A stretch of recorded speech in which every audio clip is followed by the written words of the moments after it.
Pengertian nasionalisme. Secara bahasa, nasionalisme berasal dari kata nation yang berarti bangsa. Sementara secara istilah dalam Kamus Besar Bahasa Indonesia atau KBBI, nasionalisme diartikan sebagai paham atau ajaran untuk mencintai bangsa dan negaranya sendiri.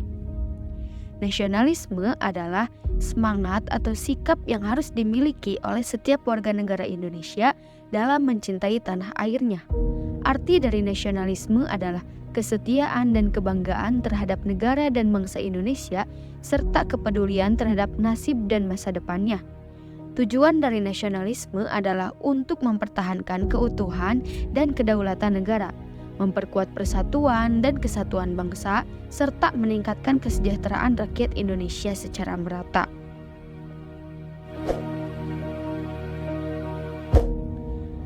Pengertian nasionalisme menurut para ahli.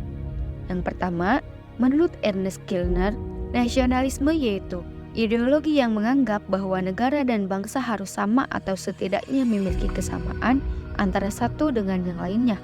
Nasionalisme adalah konsep tentang karakteristik yang unik pada suatu bangsa atau kelompok yang membentuk negara. Yang kedua, menurut Anthony D. Smith, nasionalisme yaitu semacam komunitas mental yang terdiri dari sekelompok orang yang menganggap diri mereka sebagai satu bangsa, memiliki kepentingan yang sama, serta berusaha untuk mencapai tujuan bersama. Yang ketiga, menurut Benedict Anderson, nasionalisme yaitu hasil dari persepsi bersama tentang suatu identitas nasional yang diwujudkan dalam bentuk kebanggaan dan rasa solidaritas terhadap bangsa dan negara. Yang keempat, menurut John Dowley, nasionalisme yaitu sebuah gerakan sosial dan politik yang berupaya untuk menciptakan suatu negara yang merdeka dan merdeka dari kekuasaan asing serta memiliki kedaulatan atas wilayahnya. Yang kelima, menurut Eric Hobsbawm, nasionalisme yaitu gagasan abstrak tentang identitas nasional yang dibangun oleh sekelompok orang dengan mengedepankan aspek-aspek kultural, politik, dan sosial sebagai dasar identitas nasional. Dan yang keenam, menurut Soekarno, nasionalisme yaitu dijadikan sebagai dasar utama untuk menggabungkan berbagai perbedaan seperti perbedaan etnis, agama, budaya, dan pandangan hidup dengan fokus pada konsep berbangsa dan negara. Nasionalisme di sini juga memiliki arti tentang kesadaran keanggotaan dalam suatu bangsa yang secara potensial atau aktual bersama-sama untuk mencapai, mempertahankan, dan mengabadikan identitas, integritas, kemakmuran, dan kekuatan bangsa itu. Dengan demikian, nasionalisme dapat dipahami sebagai suatu konsep atau ideologi yang mementingkan identitas, kesatuan, dan kepentingan nasional suatu bangsa atau negara. Jadi, nasionalisme adalah semangat kebangsaan yang menganggap bahwa kesetiaan tertinggi setiap individu harus diberikan kepada negara kebangsaannya. Semangat ini juga dikenal dengan semangat kebangsaan.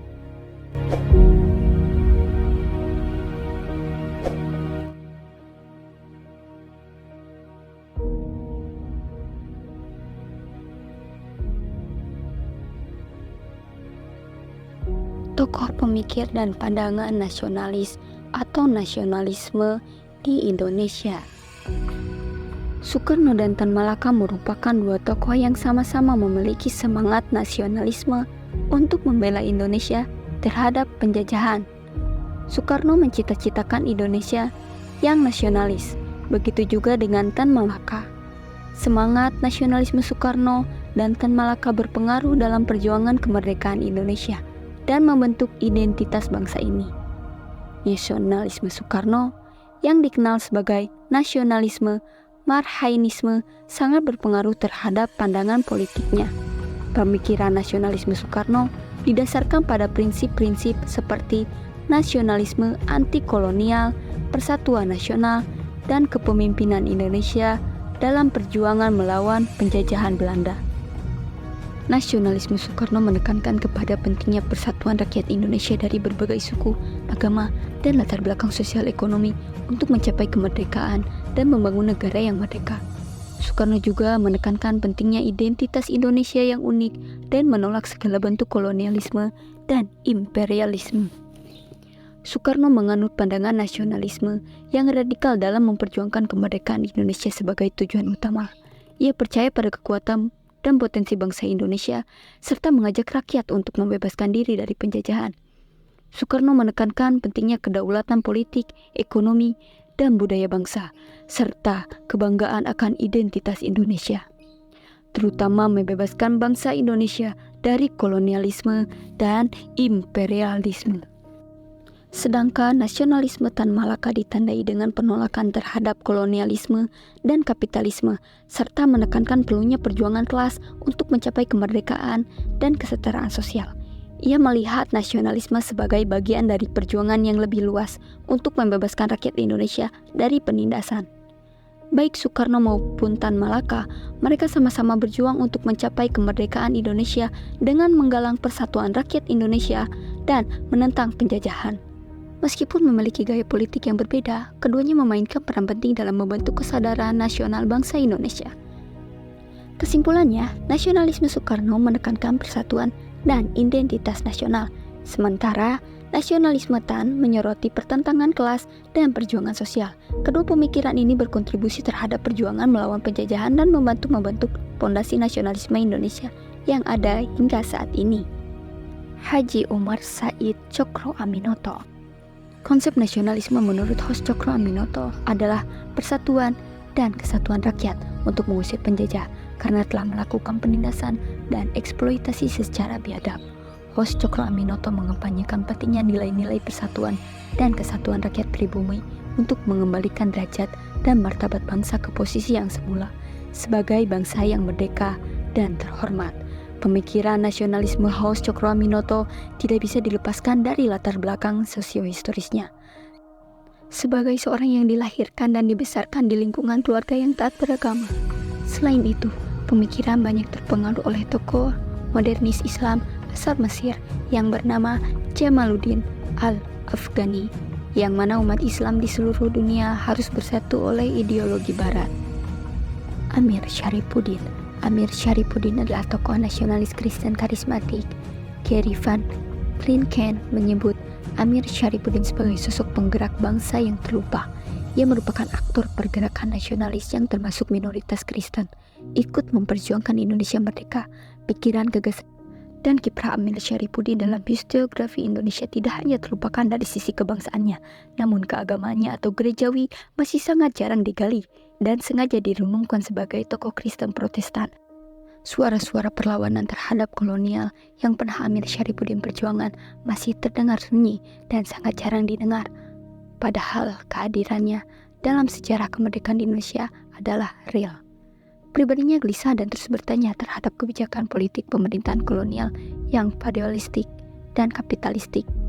Peran politiknya yang signifikan, tangguh, dan berani tak terlepas dari perenungan spiritual keagamaannya. Imajinasi baru tentang kemajuan dan kesetaraan dalam suatu bangsa, salah satunya diinspirasi dari renungan keagamaannya atau kecerdasan spiritualnya. Melihat pikiran-pikiran besar pada masanya, riwayat pikiran seorang aktor kebangsaan Amir Syarifuddin bisa terlupakan apabila ada versi kebenaran tunggal menurut penguasa. Amir Syarifuddin ini tergolong sosok yang memiliki paradigma egaliter, humanis, dan demokratisasi. Muhammad Hatta. Konsep nasionalisme cap rakyat adalah konsep kebangsaan yang memiliki makna bahwa suatu bangsa akan diukur tinggi derajatnya dari kualitas rakyatnya. Konsep nasionalisme cap rakyat tersebut merupakan pemikiran autentik nasionalisme Hatta dan juga merupakan contoh sederhana bagaimana dia lebih mengutamakan kepentingan rakyat banyak ketimbang kelompok maupun dirinya. Ia lebih menikmati perjuangan bersama rakyat dan menolak duduk bersama Dewan Perwakilan Rakyat Hindia Belanda dari kaum pribumi atau Volksraad. Ini merupakan prinsip kebangsaan Hatta yang sesuai dengan nilai-nilai luhur Islam yang menekankan agar lebih mengutamakan kepentingan umat. Selain itu, pemikiran Hatta yang disemangati oleh nilai-nilai luhur Islam adalah pemikiran tentang perdamaian. Konsep damai menurutnya hukum yang paling tinggi dalam Islam. Oleh karenanya, tiap-tiap bangsa yang merdeka harus menjunjung tinggi perdamaian. Konsep damai yang digagas olehnya diambil dari surat Al-Fatihah khususnya pada ayat kedua, Allah yang Maha Pengasih dan Maha Penyayang. Itu harus diamalkan agar tercipta keamanan dan kenyamanan antar sesama umat manusia. Soe Jatmoko atau biasa akrab dipanggil Koko merumuskan gagasan nasionalisme humanis tentang kebangsaan tanpa diracuni kebencian. Soe Jatmoko dikarenakan kedalaman ilmunya menginginkan perjuangan bangsa dan negara tanpa harus merendahkan martabat bangsa dan negara lain. Nasionalisme yang diusung oleh Soe Jatmoko supaya adanya rasa cinta tanah air yang tidak membuat dilakukannya hal-hal destruktif. Koko dalam buku-buku karangannya memuat pesan untuk membangun bangsa dan negara yang berkelindan dengan aspek budaya. Koko tidak ingin membangun tanpa memahami kebutuhan manusia.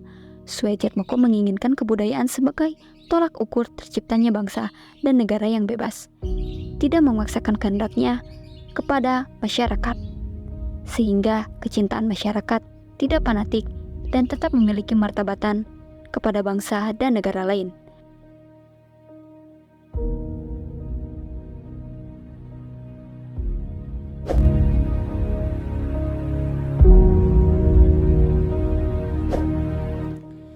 Terdapat argumen yang berbeda dari dua kelompok nasionalis terhadap perumusan dasar negara. Hal ini terjadi karena pada sidang BPUPKI terjadi perdebatan tentang hubungan antara agama dan negara. Para pejuang dan pendiri bangsa Indonesia berbeda pendapat tentang hubungan antara agama dan juga negara ini. Dua kelompok nasionalis ini memiliki pandangan yang berbeda tentang dasar negara Indonesia. Sebagian kelompok menghendaki Islam sebagai dasar negara Indonesia, akan tetapi sebagian lainnya berpandangan bahwa negara Indonesia tidak perlu menjadikan agama sebagai dasar negara. Nah, untuk mengatasi perbedaan pendapat tersebut, sebagai bagian dari demokrasi dan menghindari perpecahan, maka dicarilah satu titik temu dalam Panitia 9. Lalu, bagaimana argumen dari dua kelompok nasionalis tersebut? Yuk kita cari tahu.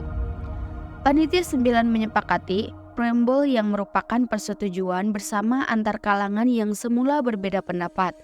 Argumen dari dua kelompok nasionalis terhadap dasar negara, berikut argumen dari dua kelompok nasionalis terhadap dasar negara Indonesia. Yang pertama, kelompok nasionalis sekuler. Kelompok nasionalis sekuler memandang bahwa negara Indonesia tidak bisa didasarkan kepada agama atau secara spesifik agama Islam. Meskipun pemeluk agama Islam di Indonesia jumlahnya lebih banyak dari agama lainnya, argumentasi yang diberikan adalah agama dan negara memiliki domain yang berbeda. Agama berkaitan dengan urusan pribadi kepada Tuhan Yang Maha Esa, memiliki kebenaran absolut dan juga bersifat suci. Sementara negara menyangkut persoalan dunia dan kemasyarakatan. Oleh karena itu, bagi kelompok nasionalis sekuler ini, negara tidak mempunyai kewenangan untuk mengatur urusan internal agama masing-masing. Sebagaimana kita tahu, Indonesia mempunyai banyak agama dan kepercayaan. Karena itu, perlu ada satu dasar yang bisa mewadahi, menampung, dan memfasilitasi keberadaan agama dan kepercayaan di Indonesia. Supomo kemudian menyampaikan perbedaan negara Islam dengan negara berdasarkan cita-cita luruh agama Islam. Dalam negara Islam, negara tidak dipisahkan dari agama, sehingga hukum syariat Islam yang merupakan perintah Allah dijadikan sebagai hukum negara. Hal ini berbeda dengan negara berdasar atas cita-cita luhur agama Islam, di mana syariat Islam tidak menjadi ketentuan-ketentuan hukum yang berlaku, melainkan negara tetap mengambil semangat dan spirit dari agama Islam. Lebih jauh, Supomo menjelaskan negara Indonesia adalah negara yang mempunyai budi pekerti kemanusiaan yang luhur. Kemudian, negara Indonesia adalah negara yang menjaga cita-cita moral rakyat Indonesia, budi pekerti kemanusiaan yang luhur. Inilah juga dianjurkan oleh agama Islam. Kelompok nasionalis sekuler berargumen bahwa agama dan negara harus dipisahkan sebagai dasar negara. Yang kedua, kelompok nasionalis Islam. Kelompok kedua adalah kelompok nasionalis Islam yang berpandangan bahwa Islam bukan saja mencakup moral, tetapi berkaitan juga dengan sosial dan politik. Islam tidak hanya mengatur hubungan manusia dengan Tuhan, tetapi juga mengatur hubungan antar manusia. Menurut M. Natsir, Islam mempunyai nilai-nilai sempurna bagi kehidupan bernegara dan bisa menjamin keragaman hidup antar berbagai golongan dengan penuh toleransi. Walaupun Islam tidak menjadi dasar negara, bagi Natsir tidak masalah, akan tetapi hukum Islam bisa diterapkan dalam kehidupan bernegara. Sejumlah argumen untuk mendukung Islam sebagai dasar negara banyak merujuk pada ayat-ayat dalam Al-Quran dan praktik yang dilakukan Nabi Muhammad SAW. Menurut Ki Bagus Hadikusumo, Islam mengajarkan 4 perkara, yaitu iman, ibadah, amal soleh, dan berjihad di jalan Allah. Jadi, menurut kelompok nasionalis Islam, agama Islam bisa menjadi dasar negara yang mencakup sosial dan juga politik.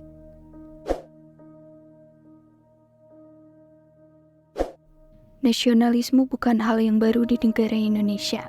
Banyak karya maupun tulisan juga penelitian yang membahas tentang sejarah nasionalisme. Di negara Indonesia, benih-benih nasionalisme mulai bergelora ketika era pergerakan nasional yang diawali dengan periode tahun 1920-an, ditandai oleh wujud dari adanya sebuah sistem politik yang diterapkan oleh pemerintah Hindia Belanda, yaitu sebuah sistem politik etis yang kemudian pada akhirnya menjadi salah satu bukti bahwa nasionalisme telah ada di Indonesia. Namun, di beberapa catatan sejarah yang ada dikatakan bahwa nasionalisme sudah ada di Nusantara sejak Kerajaan Majapahit berkuasa yang pada saat itu telah digelorakan oleh Mahapati Gajah Mada dengan visi globalisasinya yang terkenal, yaitu Sumpah Palapa yang bertujuan untuk menyatukan wilayah Majapahit dengan seluruh wilayah Nusantara.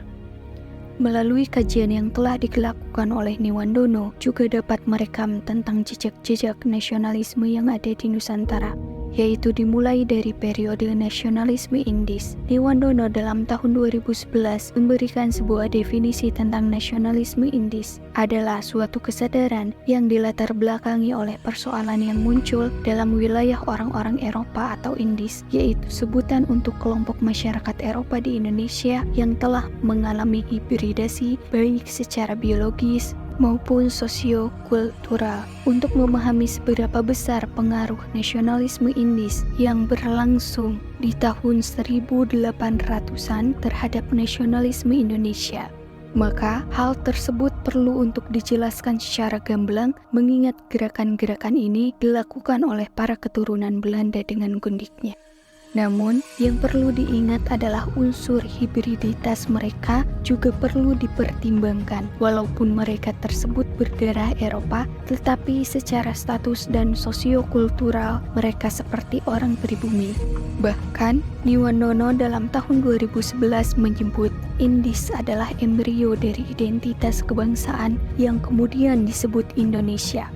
Dari nasionalisme Indis ini muncul tokoh-tokoh seperti Dewes Dekker dan para pendiri Indis Partij, serta melahirkan tokoh yang disebut 3 serangkai pelopor nasionalisme, yaitu Edward Dewes Dekker, Cipto Mangunkusumo, dan Suardadi Surjaningrat. Gerakan ini merupakan gerakan yang bertujuan untuk menuntut hak kewarganegaraan mereka. Di sisi lain, gerakan ini juga menjadi sebuah perintis gerakan oposisi terhadap pemerintah kolonial yang terorganisir. Namun, nasionalisme Indis bukanlah satu-satunya yang menjadi tonggak awal lahirnya nasionalisme di Indonesia. Modernisasi yang dilakukan oleh pemerintah kolonial Hindia Belanda terhadap orang-orang jajahannya juga menjadi faktor pendorong yang sangat besar pula. Berdasarkan dengan adanya modernisasi tersebut, maka lahirlah politik etis yang membawa perubahan besar yang akhirnya memberikan kesempatan kepada orang-orang pribumi untuk mengenyam pendidikan baik di dalam negeri maupun ke luar negeri. Perhimpunan Indonesia atau Indonesia Vereniging yang merupakan wadah perhimpunan mahasiswa-mahasiswa Indonesia yang ada di Belanda berhasil menjadi sebuah kawah candra di muka yang pada akhirnya membentuk nasionalisme bagi orang-orang di Indonesia yang di kemudian hari menjadi tokoh-tokoh pergerakan nasional. Sebagai contoh seperti Suardadi Surjaningrat, Cipto Mangunkusumo, Muhammad Hatta, Sultan Syahrir, Sutomo, dan Sartono. Kemudian Perhimpunan Indonesia juga mempunyai sebuah peran yang sangat besar terhadap terselenggaranya Kongres Pemuda kedua pada tanggal 28 Oktober tahun 1928 yang kemudian lahir sebuah cerita heroik tentang Persatuan Pemuda yang biasa dikenal dengan Sumpah Pemuda. Adapun penelitian yang dilakukan oleh Kahin, seorang yang berkebangsaan Amerika yang pernah juga menjadi serdadu pada Perang Dunia Kedua, dia mengidentifikasi banyak hal tentang perkembangan nasionalisme sejak Hindia Belanda. Penelitian yang dilakukan sejak tahun 1948 ini semakin menguatkan bahwa nasionalisme adalah antitesis dari sebuah penjajahan. Dari penelitian ini terungkap fakta bahwa bangsa Indonesia tidak hanya dijajah oleh kongsi dagang VOC dan pemerintah kolonial saja, namun secara bersamaan juga oleh Cina dan bangsa Indonesia lainnya yang diwakili oleh kaum ningrat. Benih nasionalisme yang tersemai karena adanya pembatasan-pembatasan politis yang dilakukan oleh pemerintah kolonial. Hal tersebut menjadi titik balik yang kemudian akan membangun kesadaran nasional dan membentuk jiwa-jiwa patriotik yang dimulai dari patriotik lokal hingga menjadi sebuah patriotik kesatuan. Dibukanya interaksi antara orang-orang pribumi dengan pemerintah kolonial Belanda membuat orang-orang pribumi ini, khususnya petani, melek mata melihat sebuah ketimpangan dan kesenjangan ekonomi sosial maupun kultural dengan para kaum penjajah. Kesadaran tersebut mengakibatkan orientasi individualistik yang mulai terjadi, penerimaan gagasan nasionalisme di kalangan petani. Hal tersebut sangat besar dipengaruhi oleh pergantian sistem eksploitasi ekonomi secara tidak langsung, seperti sistem tanam paksa menjadi sistem usaha bebas yang dikelola secara langsung. Banyak sektor dalam kehidupan agraris mulai berhubungan dengan orang Belanda maupun kekuatan ekonomi Belanda. Dalam Kahin tahun 2013, kesadaran akan kekuasaan politik dan ekonomi Belanda membangun jiwa nasionalisme. Kesepakatan di awal bahwa nasionalisme dibentuk atas kesamaan nasib, karakter, kultural, maupun sejarah. Terdapat 5 unsur yang membuat pertumbuhan nasionalisme di Indonesia. Yang pertama, tingginya homogenitas keagamaan di Indonesia. Dengan komposisi hampir 90% penduduk Indonesia beragama Islam, akan mudah membangun solidaritas. Selain itu, untuk menangkal kristenisasi Islam yang berdiri tipis di atas kebudayaan Hindu-Buddha dan mistimisme Jawa, semakin mempermudah penerimaannya di tataran rakyat, khususnya rakyat Jawa. Yang kedua, sikap superioritas orang-orang Belanda yang tidak mau disamakan dengan orang pribumi dalam berbahasa menjadi faktor integritas penting lainnya. Perkembangan bahasa persatuan atau lingua franca yang digunakan adalah bahasa Melayu mampu menghancurkan solidaritas sempit dalam nasionalisme Indonesia. Yang ketiga, dengan dibentuknya Majelis Perwakilan Tertinggi bagi orang Indonesia yang disebut Volksraad, mampu mengorganisir gerakan-gerakan kebangkitan nasional meskipun banyak yang berpendapat posisi Volksraad tidak begitu berpengaruh di mata pemerintah kolonial Belanda. Keempat, perkembangan radio dan surat kabar menjadi saluran untuk penyebaran gagasan nasionalisme. Beberapa studi klub yang berdiri, misalnya Perhimpunan Indonesia, membuat surat kabar yang diberi nama Utusan Hindia untuk menyebarkan nasionalisme dan sebagai alat propaganda politik. Yang kelima, adanya rangsangan oleh mobilitas geografis, gagasan maupun penduduk. Dengan pertumbuhan penduduk yang meningkat sebagai akibat dari pola organisasi ekonomi maupun fasilitas transportasi pada abad ke-20 di Indonesia, mobilitas ini begitu berpengaruh kepada faktor penyebab integritas. Benih-benih nasionalisme telah dilakukan begitu hebat dan lama, serta telah mengalami berbagai kondisi yang kemungkinan nasionalisme itu lenyap oleh kekuasaan kolonial. Namun, sejarah menjadi saksi akan keteguhan bangsa Indonesia akan persamaan nasib telah mampu menahan gempuran penjajah, dimulai dari perkembangan nasionalisme Indis yang juga menyokong tumbuhnya nasionalisme di Indonesia, dan kemudian dengan dikeluarkannya politik etis, nasionalisme digagas oleh intelektual muda yang kemudian menjadi tokoh pergerakan menjadi sebuah dinamika sejarah nasionalisme di Indonesia. Proklamasi 17 Agustus tahun 1945 adalah salah satu bukti sejarah perkembangan nasionalisme yang telah berada pada level yang lebih tinggi. Lahirnya Pancasila turut menjadi saluran perkembangan dan transformasi nasionalisme untuk bangsa Indonesia. Ide persatuan yang disampaikan Soekarno dalam pidato lahirnya Pancasila semakin mempertegas bahwa nasionalisme adalah sebuah keniscayaan bagi bangsa Indonesia, dengan melihat bangsa ini merupakan serangkaian heterogenitas yang berdiri atas persamaan kesadaran dan kehendak untuk bersatu. Dari Abdul Ghani tahun 1964 mengemukakan 3 macam teori terbentuknya sebuah bangsa, yaitu yang pertama, kulturnetik teori atau teori kebudayaan yang menyebutkan bahwa bangsa adalah sekelompok manusia yang memiliki persamaan kebudayaan. Yang kedua, stats teori atau teori negara yang menyebutkan bahwa suatu negara timbul karena adanya negara, sehingga negara harus ada terlebih dahulu untuk membentuk sebuah bangsa. Yang ketiga adalah Gefolgsneti teori atau teori kemauan keinginan yang menjelaskan bahwa syarat mutlak timbulnya suatu bangsa adalah adanya keinginan untuk hidup bersama dalam ikatan suatu bangsa dan tidak memerlukan adanya persamaan kebudayaan, ras, atau agama. Dari ketiga teori tersebut, nasionalisme Indonesia cenderung memiliki teori yang ketiga, yaitu Gefolgsneti teori, karena bangsa Indonesia memiliki beragam ras, agama, dan kebudayaan yang khas satu sama lain. Berdasarkan sejarah kelahirannya, nasionalisme atau kebangsaan pada masa lampau merupakan suatu jalan tengah di antara dua kubu ekstremitas, yaitu kegelapan imperialisme dan kolonialisme dengan kebodohan etnosentrisme. Dari Rahmat tahun 1996, seiring dengan perkembangan dan perubahan kehidupan dunia, nasionalisme masih relevan dan kembali sebagai jalan tengah antara genderang globalisasi dan kebangkitan etnosentrisme di tengah masyarakat dunia. Pergeseran tata sendi kehidupan menyebabkan banyak hal dalam nasionalisme yang lampau menjadi usang dan kurang bermakna pada masa sekarang ini. Sebagai contoh slogan, hidup atau mati, right or wrong is my country, bukan saja terdengar asing tetapi juga dirasa naif, karena saat ini kesadaran terhadap persamaan hukum dan penghormatan hak asasi manusia menjadi hal yang esensial, melebihi rasa kebangsaan yang tidak pada tempatnya. Pembinaan dan penyadaran terhadap makna kebangsaan tidak lagi hanya mengandalkan tren sloganistik yang pada batas tertentu hanya akan menumbuhkan romantisme yang tenggelam pada masa lampau dan menguburkan makna substansi dari nasionalisme yang hakiki. Walaupun demikian, slogan dan simbol tetap diperlukan dalam menumbuhkan identitas nasional. Sepanjang slogan dan simbol tersebut bersifat relatif, jujur, dan proporsional. Dari Rahmat tahun 1996, nasionalisme sebagai suatu ideologi memerlukan aktualisasi sebuah perubahan zaman dan tantangan yang dihadapi. Musuh nasionalisme tidak lagi terbatas pada imperialisme, kolonialisme, separatisme, atau ideologi-ideologi lain,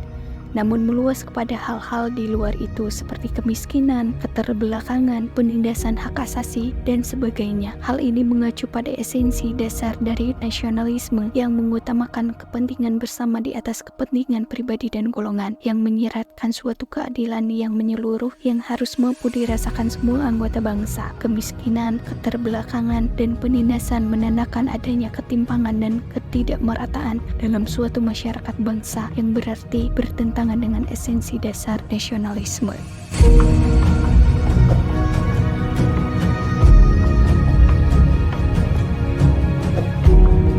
Nasionalisme sendiri sangat penting terhadap kehidupan kebangsaan dan bernegara karena merupakan wujud kecintaan dan kehormatan terhadap bangsa sendiri. Dengan hal itu, pemuda dapat melakukan sesuatu yang terbaik bagi bangsanya, menjaga keutuhan persatuan bangsa dan meningkatkan martabat bangsa di hadapan dunia dan nasional. Juga tidak muncul begitu saja tanpa tujuan yang jelas. Berikut adalah beberapa tujuannya. Yang satu, menjamin keinginan dan kekuatan dalam mempertahankan masyarakat nasional dari ancaman luar yang dapat memunculkan semangat pengorbanan. Kedua, mencegah munculnya ekstremisme atau tuntutan yang berlebih dari individu dan kelompok warga negara. Nasionalisme tempo dulu dan saat ini. Menyongsong 100 tahun kemerdekaan Indonesia, konsep nasionalisme ramai dikaji. Nasionalisme dianggap sebagai roh yang menentukan kemajuan bangsa. Upaya mendudukan kembali nasionalisme pada posisi yang tepat menjadi kata kunci. Nasionalisme perlu diredefinisi sesuai konteks kekinian agar tidak menjadi jargon belaka. Kemerdekaan Indonesia 70 tahun silam merupakan produk nasionalisme para pejuang kemerdekaan. Mereka merefleksikannya dengan mengangkat senjata melawan penjajah. Juga berdiplomasi secara piawai di panggung internasional untuk mendapatkan dukungan negara lain. Muara perjuangan mereka satu, yakni kemerdekaan Indonesia. Nasionalisme yang mengantarkan Indonesia pada kemerdekaan tidaklah sama dengan nasionalisme yang muncul di Eropa.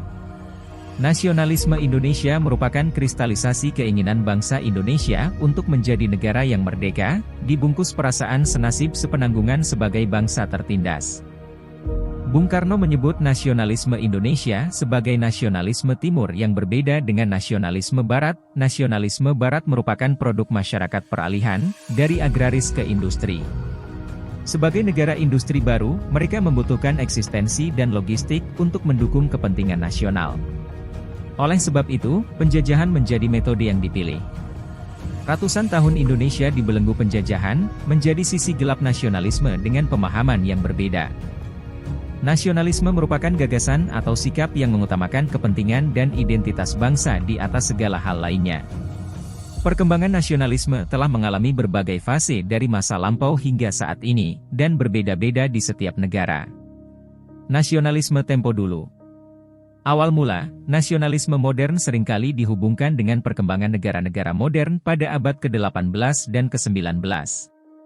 Revolusi Prancis, 1789, menjadi salah satu awal mula kesadaran nasional, yang menekankan pada hak asasi manusia, kebebasan, dan kesetaraan. Pembentukan negara-negara modern, pada abad ke-19 dan awal abad ke-20, banyak negara di Eropa dan di berbagai belahan dunia mengalami gerakan nasionalisme yang kuat untuk memperoleh kemerdekaan dari penguasa kolonial atau untuk menyatukan wilayah yang terpisah menjadi satu negara. Perang Dunia Pertama dan Kedua, periode ini melihat peningkatan nasionalisme di banyak negara, namun juga berkontribusi pada konflik antar negara yang menjadi penyebab Perang Dunia Pertama dan Kedua. Nasionalisme saat ini. Globalisasi versus identitas lokal. Di era globalisasi saat ini, nasionalisme masih memiliki peran penting dalam mempertahankan identitas budaya, bahasa, dan kepercayaan suatu bangsa dalam menghadapi arus globalisasi yang seringkali mendunia. Sementara itu, ada juga tantangan yang muncul dalam mempertahankan identitas nasional di tengah arus informasi global. Politik kontemporer, nasionalisme tetap menjadi elemen penting dalam politik di banyak negara, seringkali digunakan oleh pemimpin politik untuk memperkuat dukungan domestik atau untuk menegaskan posisi negara mereka dalam urusan internasional. Isu multikulturalisme, di negara-negara yang multikultural, nasionalisme bisa menghadapi tantangan dalam mempersatukan identitas beragam etnis, budaya, dan agama. Teknologi dan komunikasi, perkembangan teknologi dan media sosial telah mempengaruhi cara masyarakat mengungkapkan nasionalisme mereka, baik secara positif maupun negatif. Hal ini bisa berkisar dari kebanggaan atas prestasi nasional hingga retorika eksklusif yang memecah belah. Nasionalisme masih merupakan topik yang sangat kompleks dan terus berkembang. Sementara banyak negara memperjuangkan identitas dan kepentingan nasional mereka, penting juga untuk mencari keseimbangan antara nasionalisme yang sehat dan kerja sama internasional untuk kepentingan bersama.